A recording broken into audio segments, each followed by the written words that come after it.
Assalamualaikum warahmatullahi taala wabarakatuh. Perkenalkan, nama saya Iksan Fauji. Saya mahasiswa Sekolah Tinggi Ilmu Ekonomi Hidayatullah Depok. Pada kesempatan ini saya akan mempresentasikan materi bab 8, yaitu dengan judul mengenai penetapan risiko, pengendalian, dan pengujian pengendalian.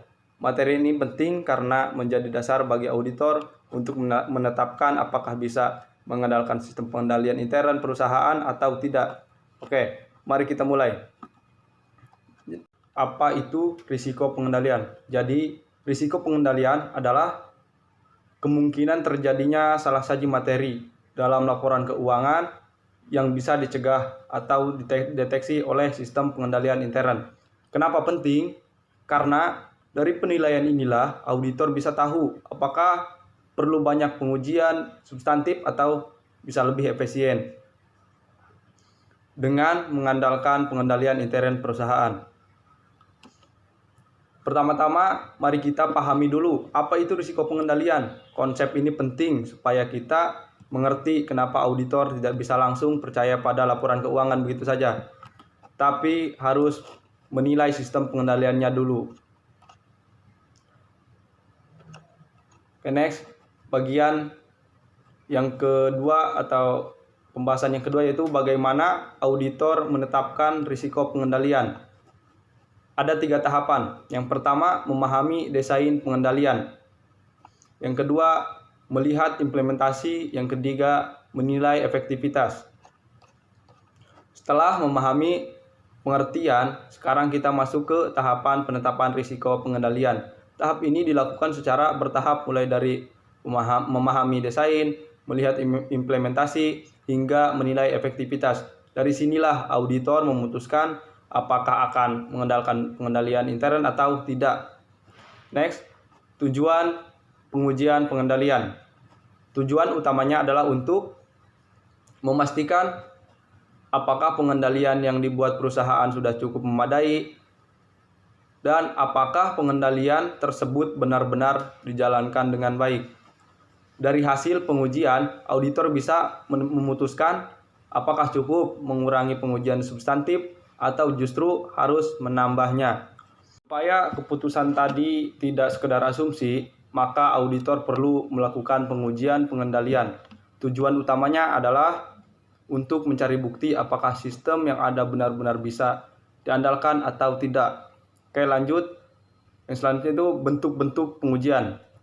Ada beberapa cara yang harus dilakukan oleh auditor dalam melakukan pengujian pengendalian. Di antaranya yang pertama yaitu wawancara dengan staf terkait. Yang kedua, observasi langsung atas proses. Yang ketiga, pemeriksaan dokumen untuk memastikan adanya tanda tangan otorisasi. Yang keempat yaitu reformasi atau mengulang kembali prosedur, misalnya rekonsiliasi. Lalu, bagaimana cara auditor melakukan pengujian? Ada beberapa metode yang umum dilakukan atau digunakan, mulai dari wawancara, observasi, hingga mencoba ulang prosedur yang dilakukan perusahaan. Lanjut, hubungan dengan pengujian substantif. Kalau pengendalian beranjak baik, maka auditor bisa mempersempit pengujian substantif. Tapi, jika pengendalian lemah, maka auditor harus memperluas pengujian substantif untuk dapat keyakinan lebih. Pengujian pengendalian ini tidak berdiri sendiri. Hasilnya akan mempengaruhi sejauh mana auditor melakukan pengujian substantif. Semakin kuat pengendalian, semakin hemat pengujian substantif bisa dilakukan. Risiko sisa dan dampaknya. Selalu ada yang disebut risiko sisa, yaitu kesalahan atau kecurangan yang tetap lolos dari pengendalian. Karena itu, meskipun pengendalian bagus, pengujian substantif tetap harus dilakukan. Hasil pengujian ini akan mempengaruhi strategi audit keseluruhan.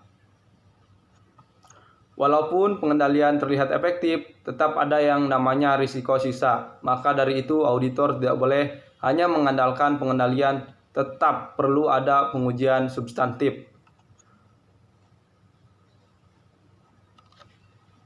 Kesimpulan dari bab ini, menegaskan bahwa penetapan risiko pengendalian adalah tahapan penting dalam perencanaan audit. Pengujian pengendalian membantu auditor memutuskan strategi yang tepat sehingga pekerjaan audit bisa lebih efisien sekaligus tetap andal. Sebagai penutup, dapat kita simpulkan bahwa memahami dan menguji risiko pengendalian bukan sekedar teori, melainkan hal yang sangat menentukan strategi audit. Dengan penilaian yang tepat, auditor bisa lebih efisien sekaligus tetap profesional. Oke, mungkin cukup sekian dari saya. Kurang lebihnya mohon maaf. Assalamualaikum warahmatullahi wabarakatuh.